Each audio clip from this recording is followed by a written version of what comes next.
कुछ मीडिया एजेंसियों की भूमिकाओं को लेकर विपक्ष अक्सर हमलावर नजर आता है और कई तरह के आरोप भी लगाता है, जिसका कोई नतीजा सामने आता हुआ नजर नहीं आता। इसी कड़ी में अब कांग्रेस के नेता पवन खेड़ा ने बड़ा बयान देते हुए कह दिया है कि मीडिया की जान जा चुकी है।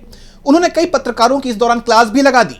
तो क्या है ये पूरी खबर और क्यों दिया पवन खेड़ा ने ऐसा बयान, जानेंगे इस रिपोर्ट में। कांग्रेस नेता Pawan Khera the media foundation और आईसीसी के सेमिनार में पहुंचे, जिस दौरान उन्होंने कई पत्रकारों की क्लास लगा दी। द रोल ऑफ मीडिया में शुरुआती बयान देते हुए पवन खेड़ा ने दिग्गज पत्रकारों को मुंह पर कहा कि मीडिया की जान जा चुकी है। आप सुबह से शाम तक एक माहौल बनाते हैं और सारे हमले विपक्ष पर करते हैं, फिर कहते हैं देखो देखो विपक्ष मर गया। अरे मारा तो आप ही ने है,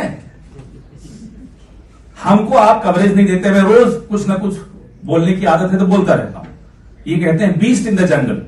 भाई the only beast in the jungle for the last 11 years has been a हिरन व्हाटएवर हिज नेम इज। तो एक मायावी हिरन घूम रहा है साहब प्राइम मिनिस्टर ऑफिस। वो इन सबको, सुबह मैंने सुना एक कॉन्फ्रेंस कॉल होती है, उसमें 12 लोग हैं, राजदीप उनमें नहीं है। तो 12 लोगों की एक कॉन्फ्रेंस कॉल में ये मायावी हिरन इंस्ट्रक्शंस देते हैं। ये रोज सुबह होता है। तो आप please also face the elephant और द हिरन in the room. That's the problem we are facing. आप लोगों ने अपने आप को सरेंडर कर दिया। अब क्यों रो रहे हैं आप लोग?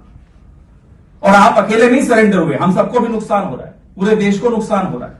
पवन खेड़ा ने ये बयान देते हुए मीडिया को ही दोषी ठहराया और कहा कि मीडिया सरकार के आगे पूरी तरह सरेंडर कर चुका है। विपक्ष का आरोप है कि कुछ मीडिया हाउस निष्पक्षता से काम नहीं कर रही है, वो सरकार की दुम बनी फिर रही है। इसी को लेकर पवन खेड़ा का गुस्सा फूट पड़ा है।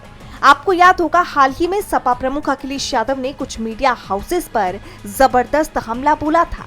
उन्होंने कहा था कि परिवारवाद के नाम पर जो राजनीतिक एजेंडा चलाया जा रहा है, वो दरअसल हमारी पौराणिक कथाओं की बुनियादी भावना का मखौल उड़ाना है। सत्ता की चापलूसी में डूबे ये दानाजीवी मीडिया हाउस भूल जाते हैं कि हमारे दोनों महाकाव्य की मूल संरचना ही परिवार और उसके संघर्ष पर आधारित है।